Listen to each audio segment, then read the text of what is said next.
Empezar lo más puntual posible, como le venía diciendo.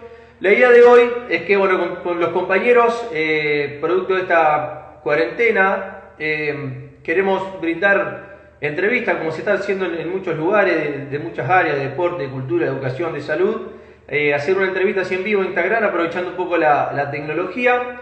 Y bueno, vamos a aprovechar este miércoles 19 horas para hablar un poco de los temas más importantes que engloban la salud, que es el COVID, coronavirus, y otro tema muy importante que no se le está dando mucha importancia, que está escondido atrás del coronavirus, que es el dengue, ¿sí? Vamos a tratar de partir en dos estas entrevistas. Primero vamos a empezar con el coronavirus, pero llegó la hora de felicitar y saludar a todos los sanjustinos, porque hoy cumple 152 años nuestra ciudad, así que bueno, un saludo a todos, aquellos ciudadanos y vecinos más longevos que tienen mucha más historia aquí, a todos los que pasaron por esta ciudad que ya no nos acompañan, a todos los que están por venir, y bueno, juntos en este contexto de cuarentena tratar de festejarlo de alguna manera, con respeto. Y bueno, saludos a todos. 152 años, querido San Justo. Esto está en la página del gobierno de la ciudad de San Justo. Nos toca celebrar de una manera distinta, nos toca aguantar y supimos muy bien cómo hacerlo. Esto lo escribe el señor intendente, así que bueno, lo saludamos en su gestión en estos 152 años. Y sigamos con esta responsabilidad, sigamos juntos dando pasos hacia adelante, orgullosos de nuestra ciudad. Así que bueno, feliz cumpleaños San Justo. Este viernes o este sábado lo festejaremos con algún asadito o algo en especial. Bueno, ya no hablo más. La charlita, objetivo, informarnos de cuestiones relacionadas a estas enfermedades, a estas patologías, a estos temas que interfieren en la salud, en la buena salud de todos los santafesinos y de todas las personas del mundo. Vamos a invitar, permiso, saco el celu de acá, lo vamos a invitar al doctor, ¿sí? Hola, Brila, ¿cómo te va, señor? Lo vamos a invitar para que ande todo bien.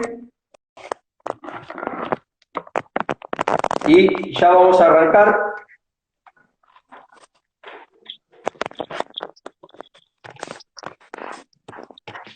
Vamos a poner la conexión.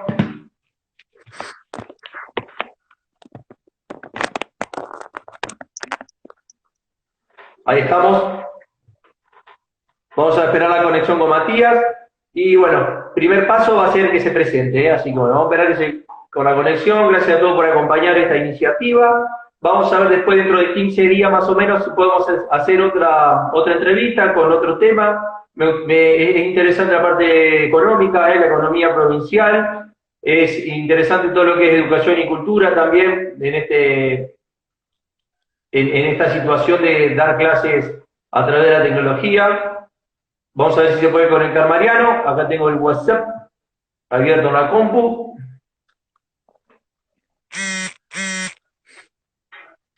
Hola. Hola, Mati. ¿Se Te escucha escucho bien? pero no te veo. Te escucho pero no te veo. ¿Me escuchás pero no me ves? Sí, está oscuro. ¿Ahí? Yo no te veo. Está como cargando ¿Cargando la imagen? Sí, está como cargando la imagen. No sé si los demás lo pueden ver. A mí no me aparece. Está como cargando. ¿Y querés que te invite de vuelta? Probamos. Bien, te invito de vuelta. Cortá, lo vamos a invitar de vuelta al señor Matías González.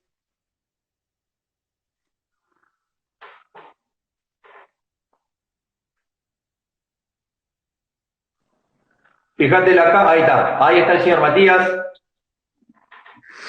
Ahí te vemos, Perfecto. Bien. ¿Cómo va? Bien, ¿me escuchas bien? Yo escucho bien. ¿Vos me escuchás bien? Bien, bien, espectacular. Bueno, Mati, hice una introducción, capaz que la escuchaste un poco ahí, y vamos a empezar con tu presentación, así que te voy a dar unos minutitos para que me digas quién sos, cuántos años tenés, dónde trabajás, dónde estudiaste, Y bueno, y si querés decir algo más. Yo cuando hago así la mano es para acotar algo, ¿sí? Mientras tanto vos desplayate. Muy bien. Bueno, primero que nada, gracias Mauro. Eh, y feliz cumpleaños a San Justo, una ciudad que hace mucho que no voy. Iba cuando jugaba al básquet a San Justino, cuando nos tocaba de visitante iba para allá. Así que le guardo lindos afectos, lindos aprecios, lindos recuerdos. Bien. Bueno, yo soy Matías González, soy médico, soy de la ciudad de Santa Fe. Me recibí hace poquito, tengo 26 años, estudié en la universidad pública, en la Facultad de Medicina de la Universidad Nacional del Litoral. Estoy actualmente trabajando como médico. Trabajé en este poco tiempo de profesión en varios lugares, en muchos SAMCOs, en hospitales, en sanatorios, en centros de salud. Actualmente estoy en la ciudad del Trébol, en el SAMCO de la ciudad del Trébol. En Santa Fe estoy en un sanatorio que se llama Americano, también cubro guardias, ayudo a cubrir guardias en el Cuyen, y en la ciudad de Rafaela, en el sanatorio Nosti de la ciudad de Rafaela. Así que ando de aquí para allá, dando una mano, y también en los ratos que no estoy trabajando, que no estoy de guardia, bueno, soy joven, bailo, toco la guitarra, me gusta, me gusta aprovechar el tiempo también para mí, para meditar, para cuidar mis plantas, para darme un poco de amor propio, y bueno, y aprovecho de esa manera la cuarentena. Así que Bueno, bueno, muchísimas gracias por darme la oportunidad acá, y también sabiendo que yo lo mucho o poco que puedo aportar no es ni más ni menos que cualquiera de un montón de colegas que están actualmente trabajando, poniendo el pecho en hospitales, en centros de salud, en sanatorios, en SAMCOs, en toda la provincia. Así que esté acá es para mí un placer. bueno, vamos a destacar que trabajar en Santa Fe, una ciudad grande, en Rafaela, una ciudad intermedia, y el Trébol, una ciudad chica. Así que bueno, vamos a aprovechar esa experiencia en tres ciudades de diferentes escalas bueno, para contarnos todo lo que sucede en esta etapa de la vida de la sociedad, ¿no? Bien, vamos a arrancar directamente con el coronavirus, ¿eh? Yo voy a ir controlando los tiempos, de última si te hago una seña así, como para ir redondeando, para que no se extienda tanto. Bueno, gracias a toda la gente que se está sumando. Esto va a estar, repito, en las redes, en algún canal de YouTube, después vamos a informar, y bueno, en Facebook, ¿sí? En mi Facebook, seguramente en el tuyo, bueno, en el del PS y en otras cosas más. Bueno, vamos a arrancar por lo que muchas veces ya escuchamos, pero es bueno repasarlo, pero nos interesan otros temas del coronavirus que no se escuchan tanto en las redes o en las teles. Así que bueno, la primera parte del COVID es para la gente que se asusta muy rápido, cuáles son los síntomas primarios y los síntomas que le siguen después a los primarios, los secundarios, ¿no? O no sé la bien la nomenclatura científica, pero bueno, ¿cómo arranca el tema que si yo empiezo a tener coronavirus dentro del cuerpo? Bien, bueno, para empezar, el coronavirus, esto ya es verdad, se habla mucho, pero nunca está de más repasarlo. Coronavirus, vamos a clasificarlo en tres grandes grupos.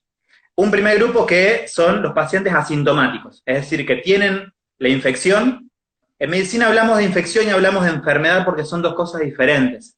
Uno puede estar infectado, es decir, ingresó el microorganismo, el bicho, el virus a nuestro cuerpo. Sin embargo, el cuerpo logró frenarlo a tiempo y no desarrolló enfermedad. Esos son los pacientes asintomáticos, que no presentan síntomas por más que estén infectados y por más que puedan contagiar a otros. Entonces, tenemos una gran población ahí que de hecho es la mayoría, el 70-75% de la población es asintomática.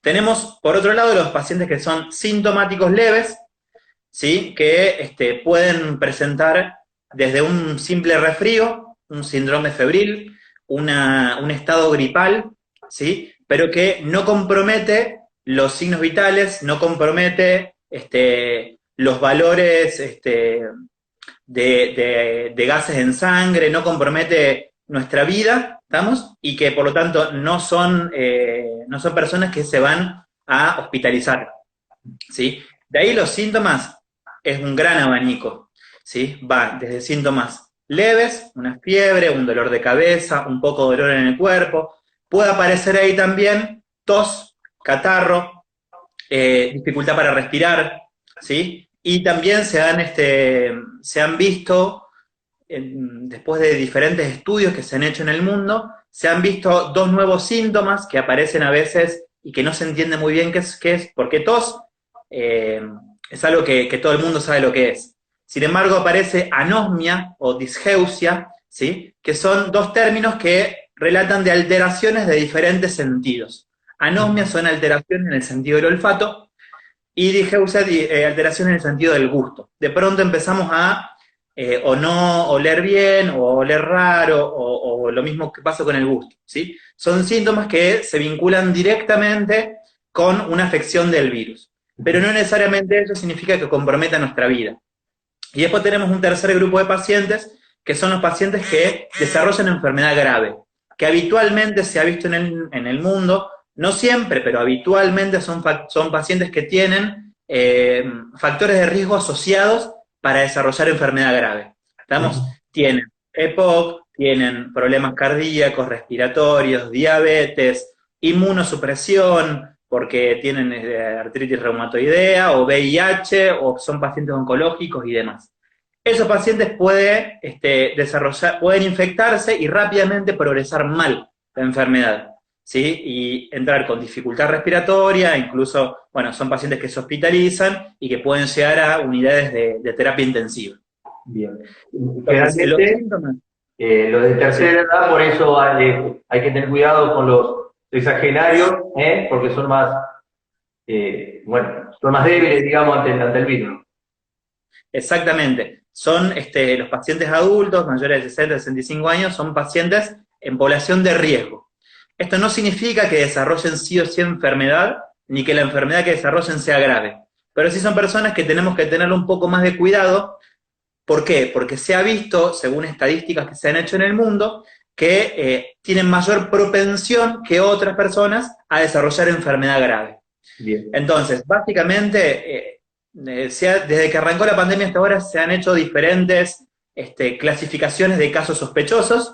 Hoy, en particular, nos tenemos que preocupar cuando tenemos fiebre, síntoma principal porque es el que más veces se ha visto, o con mayor frecuencia se ha visto. Fiebre actualmente, el valor que se toma es de 37,5 grados, perdón, 37,5 grados. Fiebre asociada, fiebre sola no, fiebre asociada a síntomas respiratorios como tos, dolor de garganta, odinofagia se llama, es dolor de garganta, ¿sí? O dificultad para respirar, o bien que aparezca también estos síntomas de alteraciones en el olfato o en el gusto, ¿sí?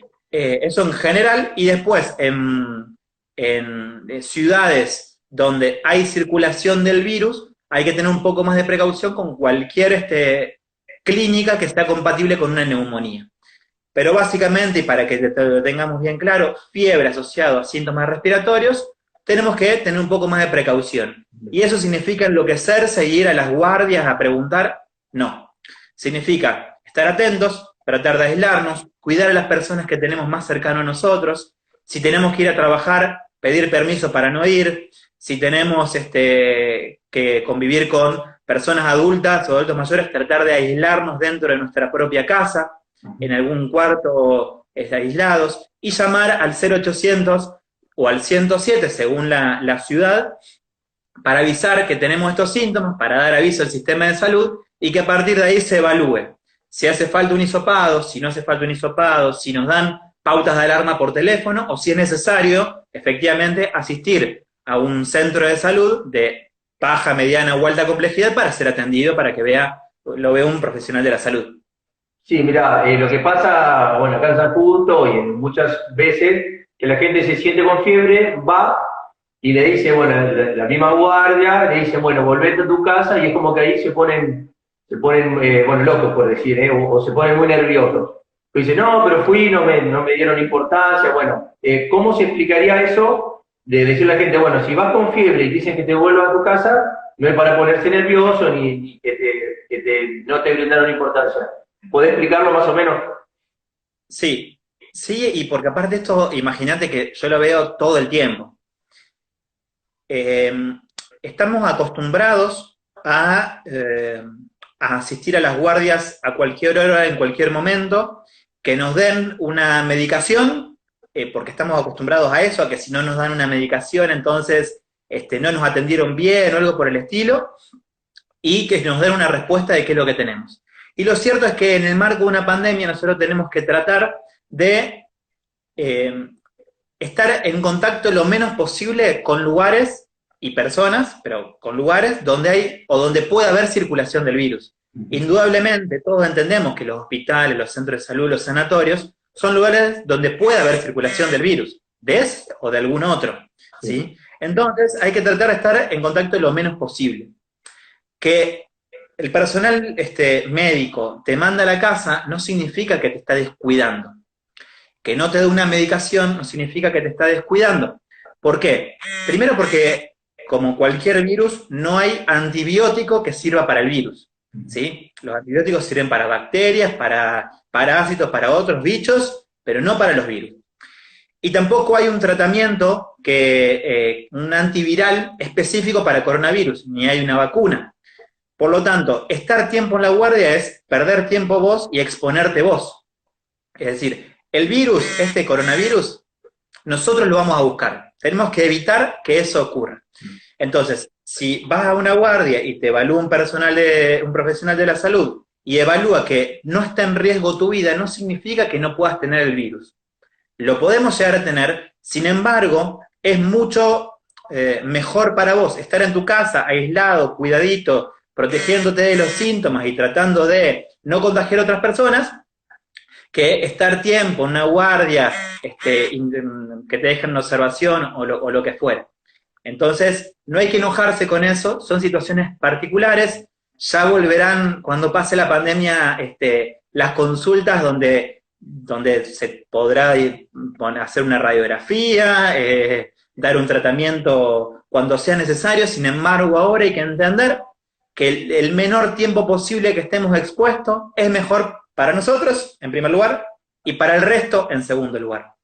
Entonces, de eso se trata un poquito. Bueno, ahí dijiste la otra vez, cuando organizábamos esto, dijiste una frase que me gustó, que es como al coronavirus, uno lo va a buscar.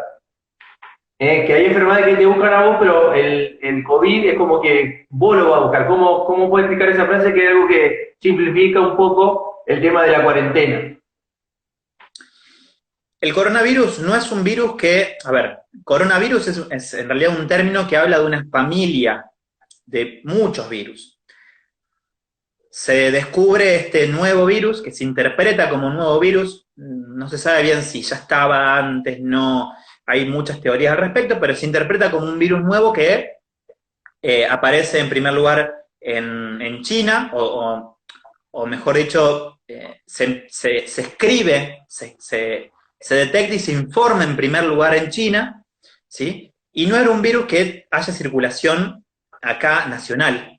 Con lo cual, en primer lugar hay que entender que el virus vino a la Argentina, ¿estamos? Sin que esté acá.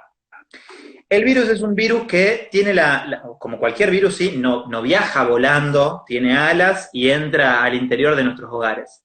Nosotros vamos a pescarnos esos virus, por así decirlo, ¿sí? El virus no es un virus que ni siquiera flote en el aire. El virus, por las particularidades que tiene este en particular, es un virus grande, es un virus grandote, es un virus pesado, en términos de peso de virus, ¿no es cierto? Pero es un virus pesado, ¿sí? Que no es que anda polulando en el aire un sinfín de tiempo. Es un virus que por gravedad cae, que se apoya en las superficies, ¿estamos? Que lo dejamos nosotros en nuestra ropa, en nuestra mano, ¿sí? En nuestros barbijos, ¿tá? Entonces, si nosotros nos quedamos en casa, el virus no va a entrar porque sí solito. Nosotros tenemos que pescarnos ese virus fuera de casa y lo llevábamos al interior de nuestra casa. De eso se trata un poco. Hay otras enfermedades como el dengue, ¿sí? Que tiene otra forma de infección en donde el virus puede ingresar a nuestro hogar. No es el caso del coronavirus. Bien, está bien. Bien, bien, eso es interesante, ¿eh? Porque después de hablar del dengue, entra el mosquito, la mosquita, entra a tu casa y te encuentra, te busca, digamos. ¿Eh? Bueno, el coronavirus, yo voy a donde está eso, bueno, queriendo o no queriendo, lo podés llegar bueno, a tomar. Bueno, vamos a hablar de la forma de contagio, que tenemos bueno, la que más conocemos, que es tocar una zona infectada, rascarme el ojo, y bueno, o con el mate, con alguien que esté infectado, pero hay otra forma de contagiarse también, que no son muy comunes. Puede ser, contar un poco, porque lo que nosotros sabemos es que si te tose a alguien te puede contagiar, pero bueno, seguramente hay otros fluidos, otra forma de que los fluidos corporales se contacten y contagiarnos. Mira, el virus se transmite por microgotas, ¿sí? Que por su peso caen en las superficies e ingresa a nuestro cuerpo por nuestras mucosas, fundamentalmente la mucosa oral, la nasal y las conjuntivas de los ojos, ¿sí? Entonces, para contagiarnos, en primer lugar, nosotros tenemos que tener contacto con esas superficies que tiene el virus. ¿Estamos? La superficie puede ser cualquiera. Puede ser un paquete de arroz en la góndola del supermercado de alguien que tosió, o puede ser alguien qué sé yo, que tosió en la mano, por ejemplo, y que me dio la mano para saludarme. El virus se puede transmitir así. E ingresa cuando nosotros nos llevamos la mano a la boca, a la nariz o a los ojos. Nos rascamos el ojo, bostezamos, ¿estamos?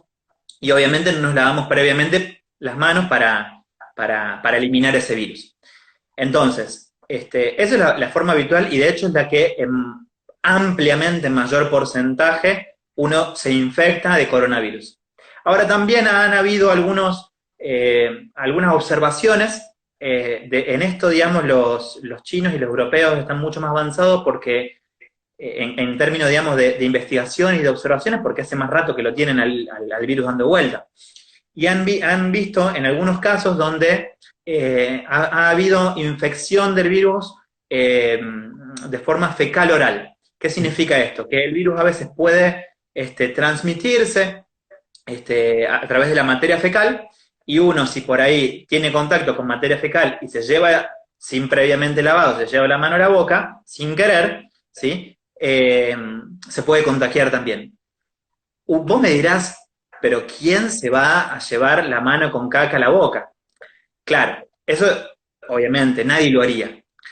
Pero, por ejemplo, si estamos limpiando la cola de nuestro bebé, de nuestra beba, ¿sí? De nuestros nenes chiquititos que todavía no se saben limpiar solos, ¿sí? Y de pronto no tenemos y son chicos que por ahí pueden estar infectados asintomáticos, que nunca dan ni un solo síntoma, pero que tienen el virus y que pueden infectar. Si nosotros no nos lavamos bien las manos, tenemos riesgo de llevarnos eso a la boca.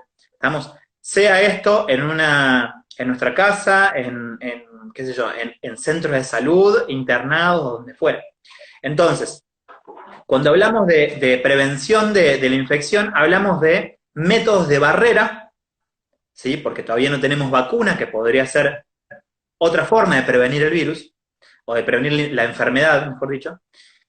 Hablamos de métodos de barrera que impidan que el virus se apoye en alguna superficie, o lo tengamos nosotros en nuestra mano, e ingrese por las mucosas. ¿Y qué hablamos entonces? Hablamos de higiene de manos, fundamental, tan simple y básico como lavarse las manos con agua y jabón. También podemos hablar de barbijos, o de máscaras, o de lentes, ¿sí? También podemos hablar, por supuesto, del autoaislamiento. Hablamos de todos métodos de barrera que impidan que el virus llegue a nuestra mucosa. ¿Estamos? Centralmente, el autoaislamiento, el lavado de manos, eso es lo fundamental. Después, por supuesto, que cuando añadimos otros métodos de barrera, guantes, barbijos, máscaras, lentes, etcétera, ¿sí? Son todos válidos en términos estrictamente de sentido común, ¿sí? lo que hay que tener en cuenta es que esos métodos, esos accesorios, no creen en nosotros una falsa idea de autoinmunidad.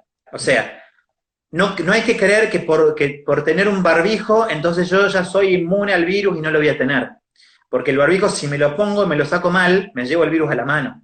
Si el guante me lo pongo, me lo saco mal, me llevo el virus a la mano. Lo mismo el lente, la máscara, lo que sea. Entonces, hay que tener precaución con esas cosas porque crean en nosotros una idea de que, bueno, entonces ahora soy, Superman. no sé, soy invisible para el coronavirus.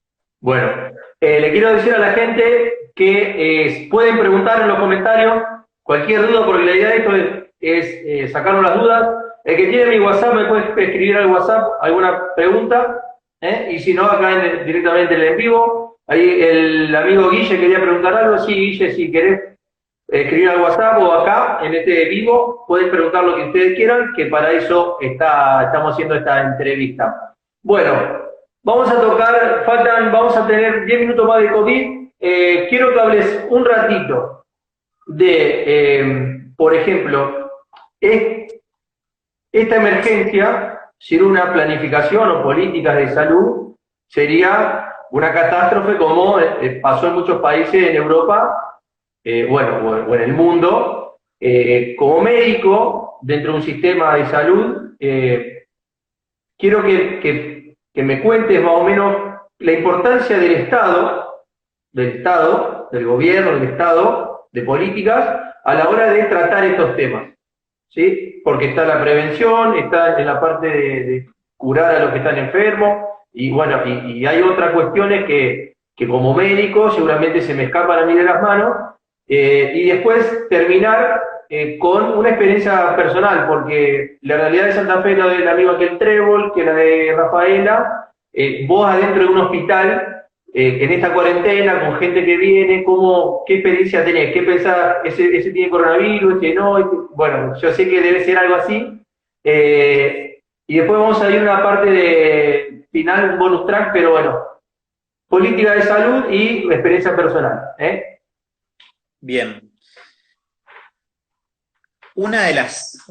De los grandes aprendizajes que nos deja la pandemia y demás, tiene que ver, para mí, indudablemente con el rol del Estado. Es decir, no hay pandemia de hecho, hay países que tienen experiencias muy malas en donde tienen un Estado que toma decisiones que exponen mucho a la gente. Tenemos países vecinos o del continente que con líderes, con presidentes que toman decisiones que exponen mucho a la gente. El sistema de salud es, ahora digamos, es como la frutilla del postre o la pata más observada, criticada o no, pero es la pata más observada de la pandemia.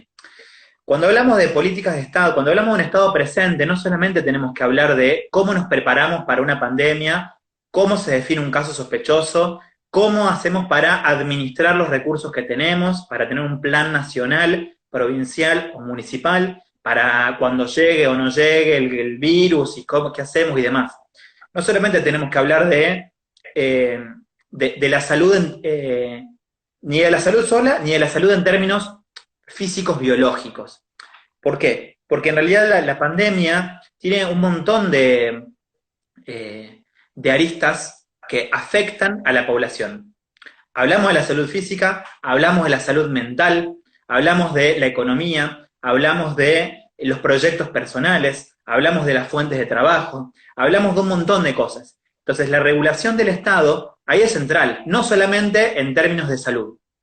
En términos de salud es fundamental, ¿por qué? Porque hace falta un ordenador, hace falta un ente, ¿sí? Que de pronto diga, bueno, empezamos por acá, que dé un plan de acción. Lo que pasó al principio, yo te estoy hablando el 20 de marzo se fue el primer día de cuarentena, entonces esa semana y la semana anterior, cuando se declaró pandemia y demás, era un caos de información todos los partidos políticos, todos los municipios y provincias, y todas las organizaciones sociales, y todo el mundo generaba información o replicaba información muchas veces falsa de coronavirus, hasta que hubo un ente que ordenó eso.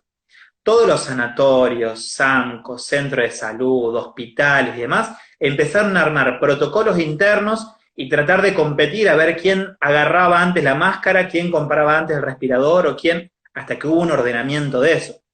Todo el mundo opinaba, yo también, como para variar, digamos. Y la verdad es que fue, o es para mí clave, el rol del Ministerio de Salud de la Nación en darle orden a la pandemia, en darle orden a las políticas de salud, en darle orden a las prioridades. Te doy un ejemplo. Las provincias, Santa Fe inclusive, compró un montón de respiradores que nunca llegaron a la provincia. Porque se quedaron en provincia de Buenos Aires, fundamentalmente, que es donde más se necesitaba. ¿Eso está bien? ¿Está mal? No voy a hacer un juicio de valor. Sin embargo, esa decisión fue tomada en términos de pensar dónde iba a haber más infectados y dónde iba a haber más muertos. Entonces, ¿está bien o está mal? No sé, no voy a dar un juicio de valor acerca de eso. Sin embargo, son decisiones políticas que ordenan la cosa.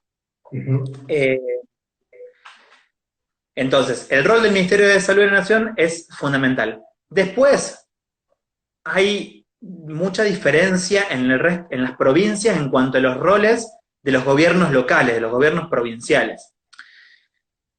La gran mayoría, de hecho todos estuvieron de acuerdo y acataron las normas del Ministerio de Salud de la Nación, lo cual me parece correcto. Sin embargo, después, sobre todo en estos momentos de cuarentena, donde no es cuarentena absoluta y obligatoria para todo el mundo, sino que es el momento de cuarentena administrada o de cuarentena, no me acuerdo cuál era el otro nombre que se dio ahora, ¿sí? En estos momentos de cuarentena, los gobiernos locales empiezan a tener un rol fundamental, y ahí es donde empiezan a haber algunos charcos de agua. Ahí es donde empiezan a haber algunas cuestiones que uno podría hacer críticas constructivas, ¿sí? Porque son momentos donde hay que fijarse en la realidad de cada ciudad y de cada localidad y tomar medidas que impacten sobre la salud de esas personas. Y ahí hay algunas cuestiones que son un poco exageradas, hay algunas cuestiones que son decisiones que están basadas en números sin pensar en otro tipo de realidades. Entonces ahí empiezan a haber algunos charcos de agua, digamos. Pero bueno, sin duda que para mí el Estado es el actor principal en esta pandemia. Claro que se da mucha importancia al término de salud, y salud en términos de cantidad de muertos o cantidad de infectados, y me parece que sí se habla poco de otros temas de salud y de otros temas que afectan a la salud, como la economía, como la seguridad personal, como el trabajo, etcétera, como la salud mental, etcétera, etcétera, etcétera. Así que bueno, nada, Bien, un poco... hay un tema que, para terminar ya con el coronavirus y pasar un ratito al dengue, hay un tema que es los síntomas porque vos tenés para prevenirte del coronavirus haciendo cuarentena, pero haciendo cuarentena también hay síntomas de la cuarentena, el aislamiento, encerramiento. Por ejemplo, yo soy docente, de estar 10 horas en una escuela, a estar en mi casa, digamos, la cabeza te carbura, te labura de otra manera, insomnio, no poder dormir, no tener fatiga física, bueno, hay como un sedentarismo. Bien, ahora acá Guillermo dice, se puede decir que un virus es un parásito ya que necesita de otros organismos para vivir y reproducirse, no se lo considera un ser vivo. A ver si sigue. Bueno, una acotación de Guille. Pueden preguntar lo que quieran. A los que están acá pueden preguntar, a sacarse cualquier duda. ¿Cuál es, digamos, qué pasa con la gente que hace cuarentena?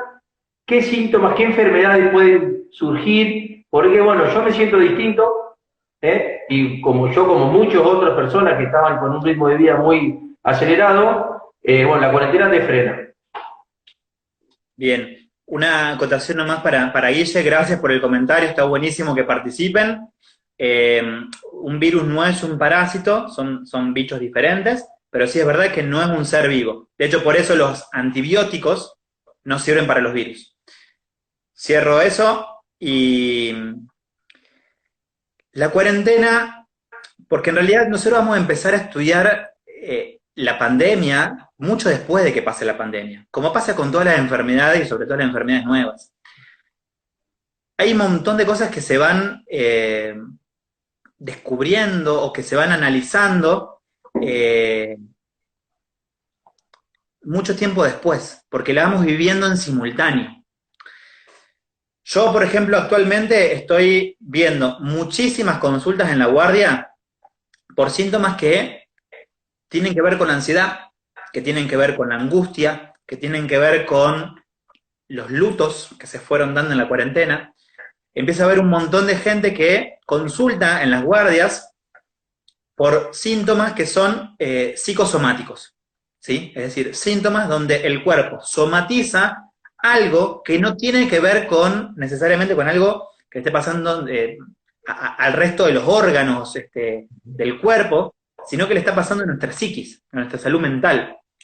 Cuadros de ansiedad, cuadros de crisis de pánico, ataques de pánico, cuadros de dolores de panza, diarreas, vómitos, alergias. Empiezan a aparecer un montón de síntomas en donde uno tiene que tener la cabeza preparada también para entender que no es algo que comí de más, aunque es verdad que se come de más en la cuarentena, ¿sí? Pero no es algo que comí de más, sino que es algo que nos está afectando a otra parte del cuerpo, nos está afectando a nuestra cabeza, a nuestra mente, a nuestra salud mental.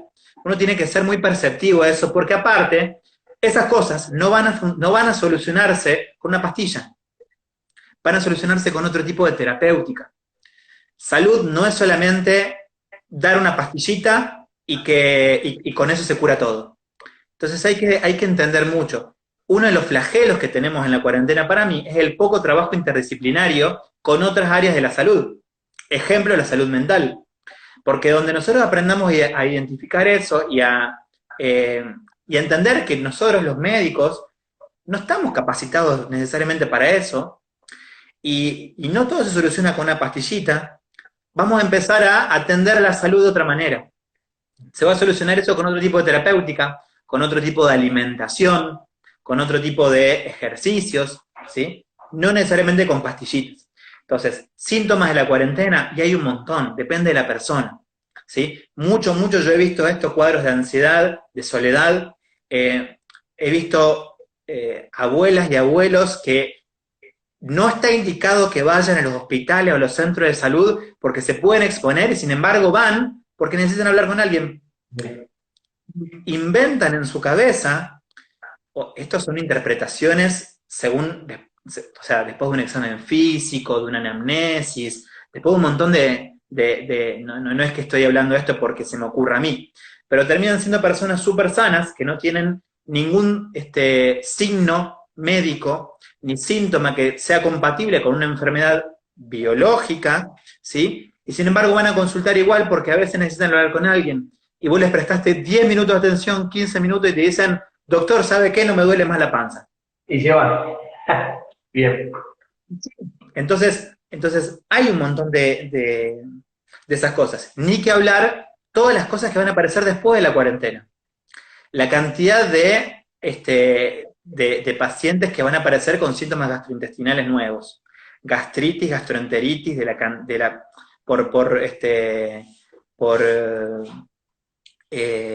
por la cantidad de comida que comemos y demás. La cantidad de pacientes que van a aparecer seguramente con nuevos factores de riesgo cardiovascular propia de la mala alimentación. La cantidad de personas que van a aparecer con cuadros de ansiedad, con cuadros de la salud mental, que vamos a tener que abordar. Y bueno, capítulo aparte, ¿no es cierto? Dos cosas. Por un lado, los accidentes domésticos, que antes de pronto no se veían tanto y ahora se ven un montón accidentes domésticos porque los nenes están el cohete en la casa y van y saltan y vienen de acá para allá y esto y lo otro. Y ni hablar lo que también estamos viendo mucho, lamentablemente mucho, que son todos aquellos signos y síntomas de mujeres que sufren violencia de género y que también es algo que no se habla tanto, se habla, pero tal vez no tanto, y fundamentalmente no nos hacemos cargo. Los varones en primer lugar y la sociedad entera en segundo lugar.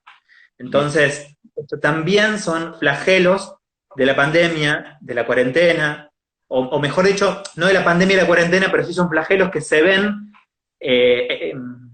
mucho más expuestos y con mucha más frecuencia cuando estamos encerrados en nuestras casas. Bien. Bien, bueno, Mati, vamos a dar un cierre a COVID, a coronavirus. Bueno, yo quiero, no te conté, pero yo tengo, mi padre es médico, yo tengo un hermano médico, vengo de una familia de médicos sería, y por eso más o menos me imagino todas las situaciones, tengo muchos amigos médicos acá, que bueno, se enteraron de esta charla, se comunicaron conmigo, así que bueno, me imagino lo que debe ser médico o ser un agente de salud en un marco de esto. Por eso, bueno, quiero saludar a todos los médicos de San Justo, bueno, y de la provincia de Santa Fe. Y bueno, saludos a todos esos colegas y saludos a todos esos colegas y desde ya que los aportes son más que bienvenidos. Bien, ahora con el tema del dengue, vamos a estar hasta las 8:05 más o menos, porque empezamos un poquito más tarde.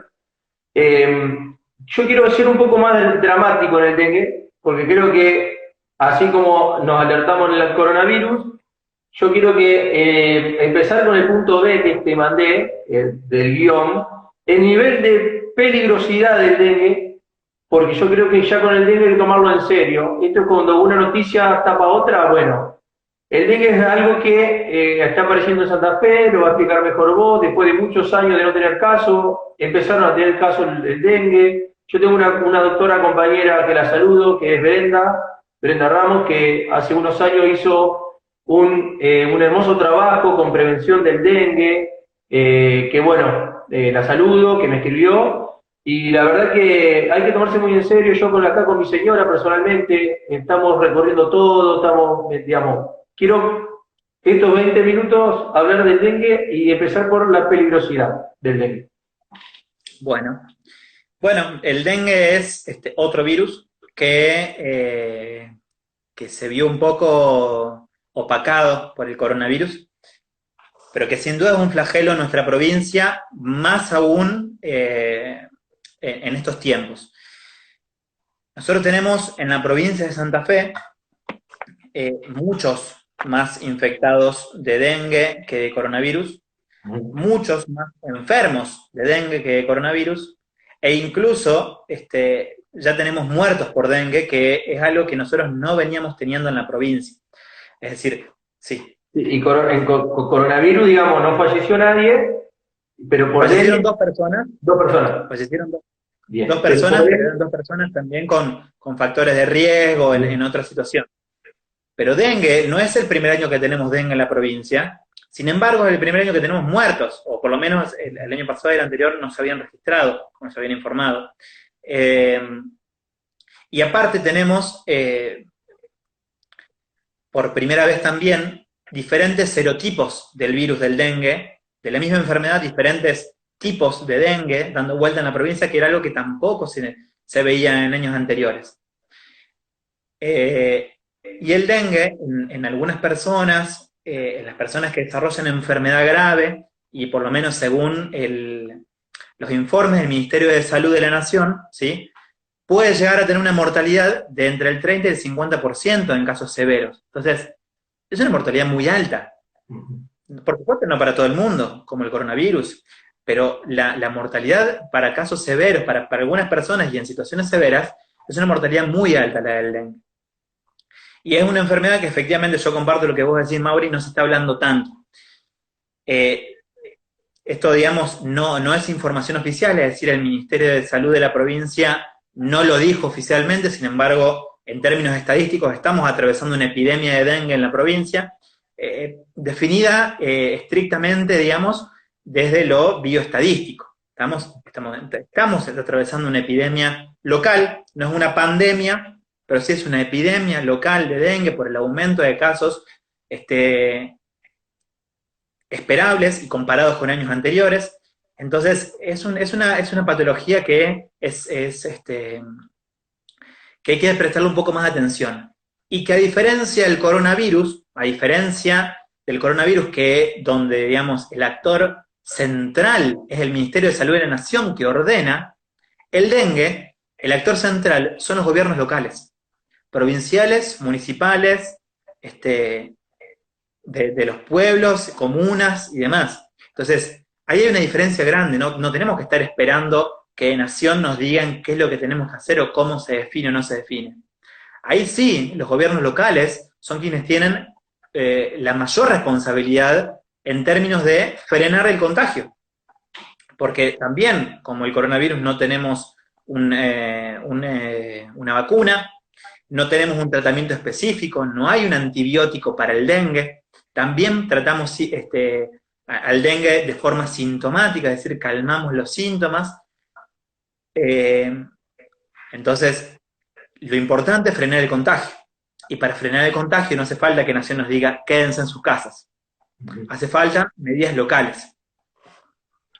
Bien, por eso quería hablar de los síntomas ahora, que son parecidos a lo del coronavirus, ¿puede ser?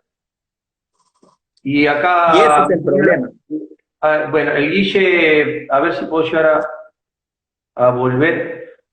Bueno, cuando se transforma en hemorrágico, a ver si podés contar un poco de cuando ya hay una hemorragia y se aparece por época.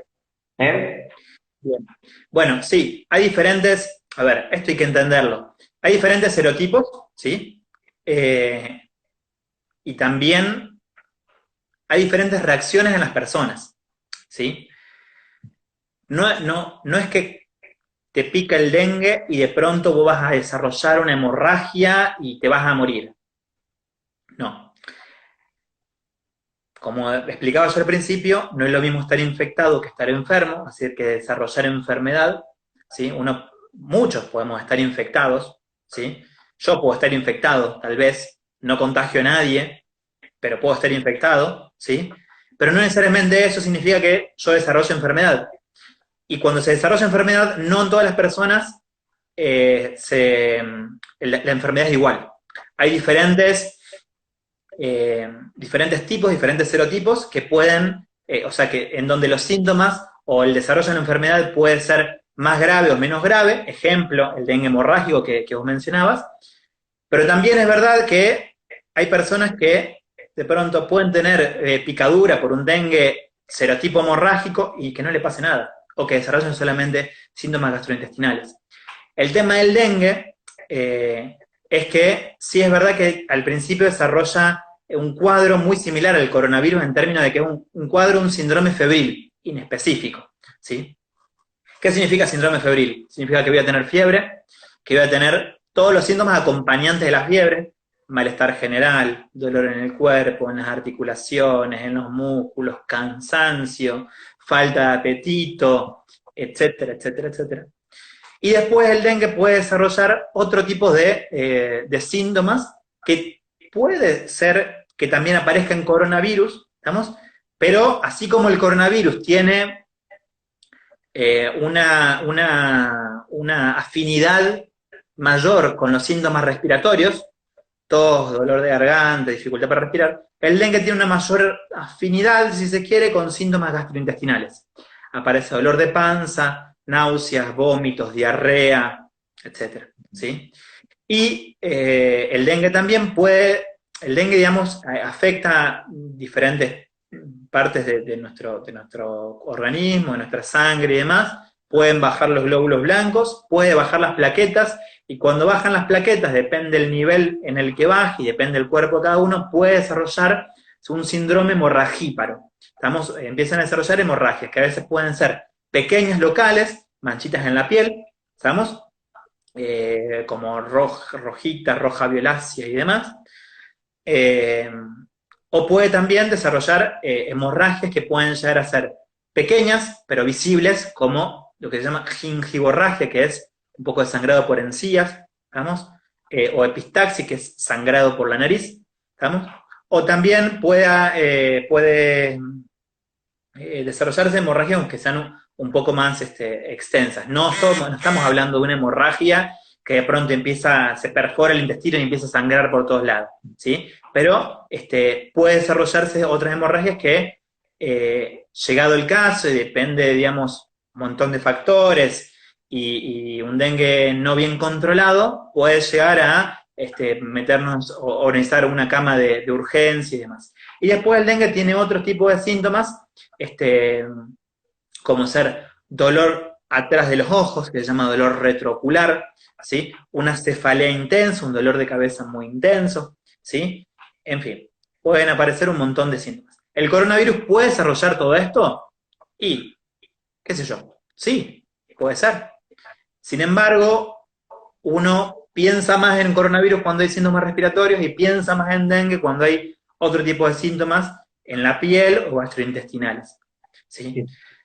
Ahora. Bien, acá me cuentan que a la hora de directo Instagram se corta. A la hora de directo, no sabía. Así que de última, si se corta, volvemos a reconectarnos como para dar un cierre, a toda la gente que está mirando. Yo quiero preguntarte, digamos, porque una cuestión es que lo escuchen de un médico y otra que lo escuchen de mí. Digamos, ¿a qué nivel hay que cuidarse del dengue y del coronavirus? Digamos, allá que dijimos la peligrosidad, digamos, yo ahora barbijo todo, pero en mi casa tengo que fijarme qué hay con agua, digamos, ¿a qué nivel la gente tiene que cuidarse del dengue? Porque ya estamos con porque a ver, yo muchas veces charlaba con amigos míos, no colegas médicos, sino amigos de la vida, de la escuela, y aparecían frases del tipo, tenés que ser muy nabo para hablar del dengue en plena pandemia de coronavirus. La verdad que no. Se va a cortar ahora, reconectamos. Quedan 10 segundos, Mati. Bueno. Ahora ya que estamos de vuelta, ahora volvemos para dar el cierre del dengue y bueno, y despedirnos y decir unas noticias. Aguantame, yo te invito, ¿eh?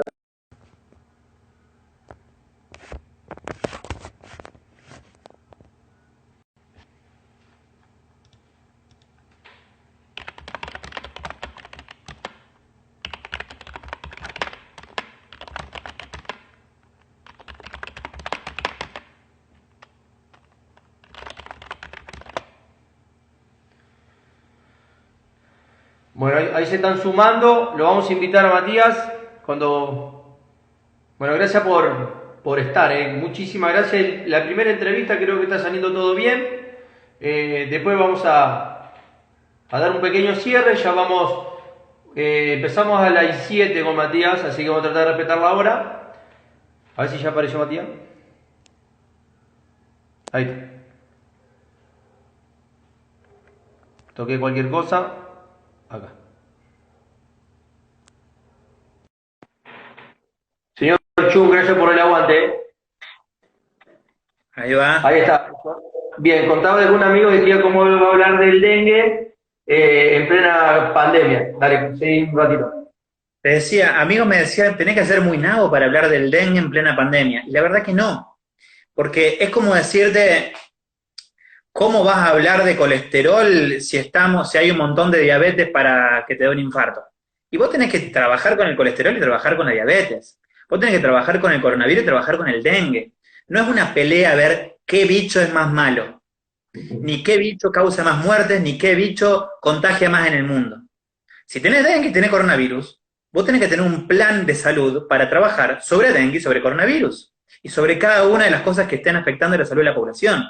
Entonces, hay que cuidarse de las dos cosas, no del dengue o del coronavirus, ¿sí? Y esto se ve un montón, porque en las guardias, sobre todo en los lugares donde no hay tanta transmisión local de dengue, qué sé yo, Rafaela es una ciudad que está llena de dengue, hay muchísimo dengue. Reconquista también, hay muchísimo dengue. Entonces, no se trata en esos lugares, perdón, termino, en esos lugares está un poco más asimilada la idea, pero en otros, vos hablás de dengue y te miran raro, y te dicen, pero si no era el coronavirus el problema, sí, bueno, pero también hay dengue, sí, pero también hay dengue. Entonces, hay que tener en cuenta las dos cosas, porque Porque cuidar la salud se trata de eso. No es una guerra contra una pandemia. Se trata de pensar en todas las cosas que mejoran nuestra salud. Desde comer bien, meditar, ir al psicólogo, consultar al médico, trabajar sobre la presión, sobre los problemas cardiovasculares, el dengue y el coronavirus, todo, si queremos cuidarnos la salud. Y en particular, hablando de prevención de dengue, nosotros decíamos que el coronavirus uno lo va a buscar, el dengue que entre a tu casa. La prevención del dengue tiene que ver con la erradicación del vector, que es el mosquito. El dengue no se contagia de persona a persona, pero un mosquito infectado puede infectar a una persona. Esa persona que esté infectada puede ser picada por otro mosquito que esté sano. Y el mosquito ahí se infecta. Es decir, el mosquito se infecta de nosotros y ese mosquito ahora infectado puede picar a otra persona. Entonces, el tema es erradicar el mosquito. Con la particularidad que no es un mosquito que crece en el parque. Hay que cortar el pasto y tratar de mantener las plagas de los mosquitos y demás. Es un mosquito que crece en el interior de nuestras casas. Es un mosquito que crece en agua limpia, en agua estancada y limpia, en el agua de nuestras piletas, en el agua que se forma cuando llueve y tenemos cacharros acumulados, en el agua que se puede formar estancada de lluvia cuando tenemos barrios con zanjas, cuando tenemos piletones, ¿estamos? Cuando tenemos lugares donde el agua no escurre bien.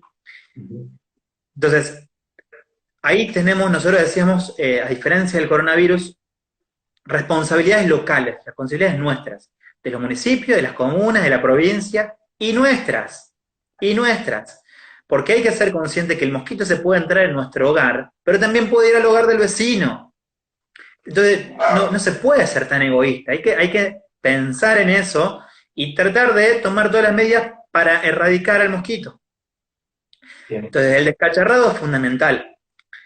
¿Por qué? Porque eso evita que el mosquito se reproduzca ahí. Y después también tratar de evitar de todas las maneras físicas posibles que el virus entre, que el mosquito entre a nuestra casa. ¿Cómo? Y bueno, telas metálicas, poner tules o telas metálicas en las cunas de nuestros bebés, porque el dengue sí puede afectar a niños y puede desarrollar enfermedad grave, ¿sí? Descacharrar, ¿sí? Usar OFF, usar OFF es una marca comercial, no quiero hacerle propaganda, pero usar repelente para mosquitos, ¿sí? Entonces, estas cosas son simples también y hacen al cuidado y a la prevención del vector que es el mosquito. Bueno, Mati, vamos a dar un cierre, una horita de entrevista. Quiero agradecerte en nombre mío y de los compañeros, a toda la gente, más de 90, muchos estuvieron todos, otros pegan un ojazo y bueno, siguen con el Instagram. Pero bueno, la idea es que de a poquito sembrar una semilla de concientización y bueno, e informar, que creo que la idea de las redes sociales, aparte para pasar el tiempo, si se informa bien, digamos, es como la política, si se usa como una herramienta de bien, transforma el mundo. Bueno, quiero agradecerte a vos, te conozco gracias a esto, bueno, a Mariano por hacer el contacto, y bueno, de preocuparte que capaz que dentro de unas semanas surge algo y bueno, podemos llegar a hablar nuevamente o compartir experiencias. Quiero, bueno, agradecerte, saludar a todos los médicos, saludar a San Justo por su cumpleaños y bueno, y avisar a la gente que esta es la primera de algunas entrevistas, después vamos a abordar otra área, así que van a estar también invitados a participar. A todos los que comentaron, a Guille, que preguntó, que sacó sus dudas y bueno, si querés despedirte y ya cierro el directo, Matías, gracias. Bueno, un placer, muchísimas gracias. Gracias, Mauro, en particular por el espacio.